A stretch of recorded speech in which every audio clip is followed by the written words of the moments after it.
مزاج المصريين اتضرب. ضبط مصنع شاي غير مرخص بالقليوبية يستخدم مواد مجهولة المصدر. شن جهاز حماية المستهلك اليوم حملة رقابية واسعة بمنطقة شبر الخيمة بنطاق محافظة القليوبية،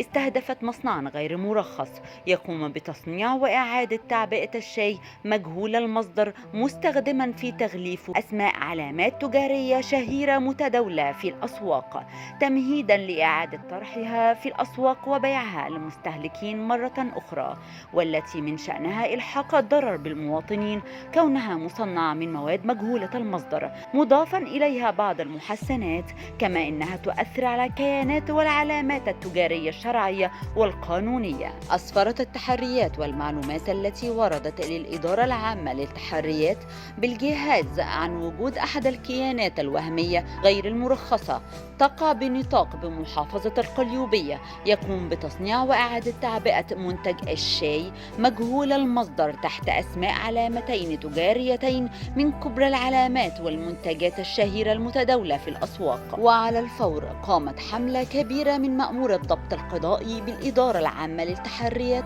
باستهداف المنطقة محل الواقعة وبسؤال ومواجهة المسؤول عن المنشأة عن التراخيص الخاصة بالمصنع، أفاد بأنه لا يوجد ترخيص للنشاط وأقر بملكيته للمنشأة والمضبوطات، وإنه يقوم بتصنيع وإعادة تعبئة كميات كبيرة من منتج الشاي مجهول المصدر، مستخدما في ذلك أسماء علامتين تجاريتين من كبرى العلامات والمنتجات الشهيرة المتداولة في الأسواق، مع إضافة بعض المحسنات قبل طرحها في الأسواق. وبناء عليه تم اتخاذ الإجراءات القانونية وتحرير محضر بالواقعة وضبط كميات كبيرة من الشاي مجهول المصدر الضار بصحة وسلامة المستهلكين قبل تداولهم في الأسواق، كما تم ضبط على الأدوات والمعدات المستخدمة في التصنيع والتعبئة وإحالة الواقع للنيابة العامة. وجاءت المضبوطات محل الواقع على الآتي: ضبط 38 كرتونة شاي أسود ناعم معبأ بإجمالي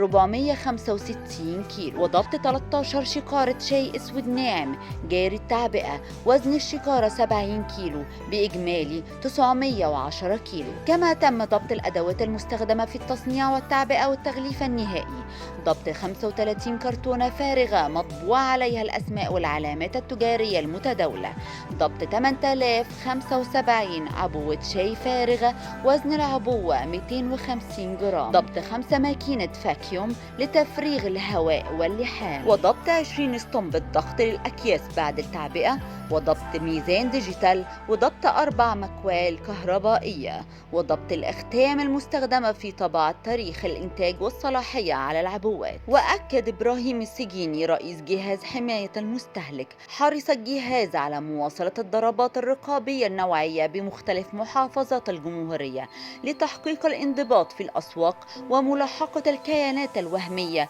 والتصدي لكافة مظاهر الغش التجاري ومنع تداول السلع مجهولة المصدر الضارة بصحة وسلامة المواطنين للأسواق، مشيرا إلى الإحكام الرقابة ومتابعة جميع الأنشطة التجارية، وأن الجهاز يقف بالمرصاد لكل من تسول له نفسه الترويج لمنتجات مجهولة المصدر، أخذا في الاعتبار بالحفاظ على المراكز القانونية للكيانات التجارية الشرعية داخل الدولة. وأشار السجيني إلى ضرورة تنفيذ القانون تجاه المخالفين المتلاعبين بصحة وسلامة المواطنين، مشددا على عدم التهاون مع أي مخالفات يتم ضبطها، وخاصة فيما يتعلق بالمنتجات الغذائية، وإحالة المخالفين للنيابة العامة، مؤكدا على أن الجهاز لن يدخر جهدا لاتخاذ أي إجراءات رقابية استباقية من شأنها منع تداول السلع مجهولة المصدر للأسواق، ويهيب جهاز حماية المستهلك بالمواطنين